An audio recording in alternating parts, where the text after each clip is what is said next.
Olá, meus queridos alunos, Fábio Gazzi, professor de Direito Empresarial e Direito Civil, e agora nós vamos analisar a questão de número 49 do exame da ordem número 27, apresentado no dia 18 de novembro de 2018.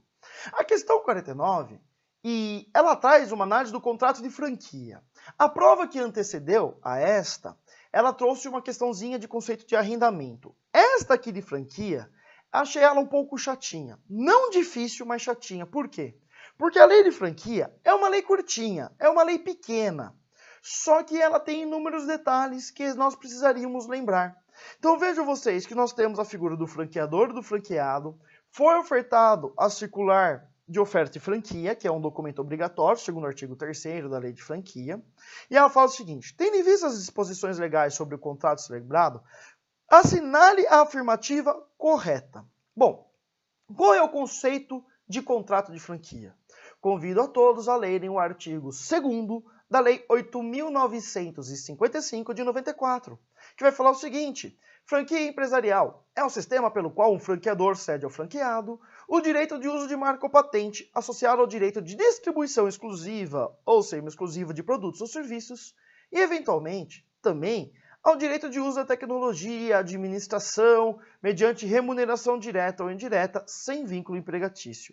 Esse conceito é tranquilo e, por conta disso, é difícil ele ser cobrado nas nossas provas. O que foi cobrado nesta prova foram os detalhes. Quais detalhes? Vocês analisando a situação verificarão o seguinte: o gabarito já é logo a letra A. Porque esse gabarito, a letra A, traz exatamente o conceito do contrato de franquia disposto no artigo 2º da lei de franquia. Esse não é o problema. Aí fica fácil a identificação. O problema que eu vejo são nos próximos contextos. Olha só o que diz a letra B. O contrato de franquia empresarial pode ser ajustado verbalmente ou por escrito.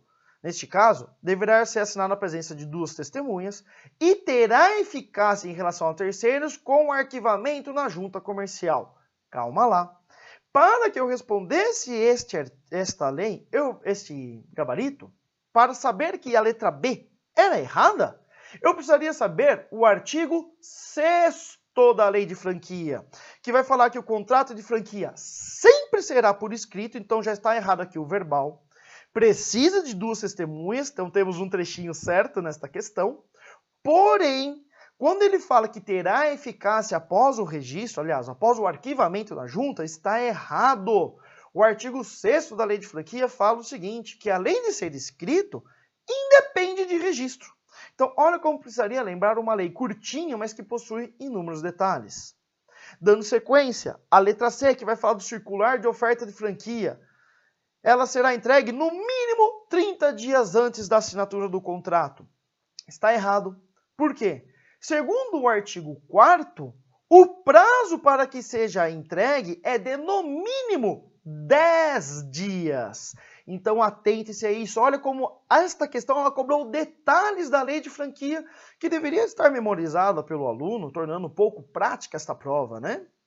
Bom, a última é a letra D de dado, que também está errado, porque ela vai falar o seguinte: diante de informações falsas na circular de oferta de franquia, e saibam, o COF, circular de oferta de franquia, é o carro-chefe, é o principal documento que deve ser entregue para a celebração do contrato de franquia, porque é ali que está a regra do jogo. E ele, veja quantos detalhes o artigo 3º da lei de franquia nos traz sobre essa circular. Bom, voltando à análise da questão de dado, ela vai falar o seguinte: caso tenha informações falsas na circular de oferta e franquia, caberá arguir a nulidade. Reconheço, senhores, que já vi decisões judiciais falando que sim, é nulo. Contudo, a prova cobrou, em forma de problema, o texto da lei. E quando nós vamos para o artigo 3º, parágrafo único da lei de franquia, verificamos que não se trata de nulidade, mas sim de anulabilidade. E aí que a gente precisa lembrar, já vi aluno falando, olha, é a mesma coisa. Não, não, não, senhores.